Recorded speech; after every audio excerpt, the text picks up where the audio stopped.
10:30 થયા. શાક બનાવ્યું કે નહીં? આજે જમવામાં શું બનાવીશું? અરે મમ્મી, સવારનો મારો તો હાથ દુખે છે, આંગળીઓ હલતી નથી. લાગે છે કે નસ પર નસ ચડી ગઈ છે. અરે રે, બહુ દુખે છે. લાઈ હું દબાવી આપું. ના ના મમ્મી, રહેવા દો. ડૉક્ટરે કહ્યું છે કે આરામ કરશો એટલે આવી જશે. પણ મમ્મી, રસોઈ આજે તમારે જ બનાવવી પડશે. वाओ, कुछ तो करना पड़ेगा है, कुछ तो कर। સારું, જમવાનું તો હું બનાવી દઈશ.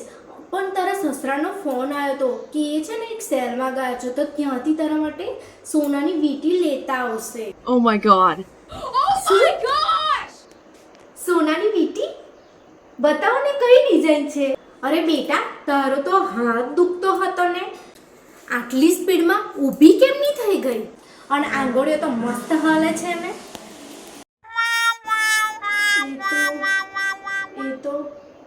એ તો વીંટીનું નામ સાંભળીને મારું લોહી દોડવા માંડ્યું અને મારો દુખાવો ગાયબ થઈ ગયો. મમ્મી, અને મેડિકલ મિરેકલ કહેવાય. હા, અને અત્યારે જો શાક નહીં બનાવું ને તો બીજો મિરેકલ આ વેલણથી થશે અને પછી તારો ડાબો હાથ પણ દુખવા મળશે.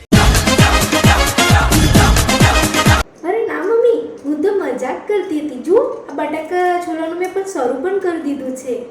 પણ પેલી વીંટીનું શું? સરપ્રાઈઝ! વીંટી તો ત્યારે જ મળશે જ્યારે તું આખી રસોઈ બનાવી દઈશ. અને તારા સસરા તો ખાલી ભીંડા લેવા ગયા છે. વીંટી તો મેં તને ઊભી કરવા માટે કહ્યું હતું. હે ભગવાન, આ સાસુ પાસે તો મારો એકે દાવ पे ચાલતો નથી. कुछ तो करना पड़ेगा.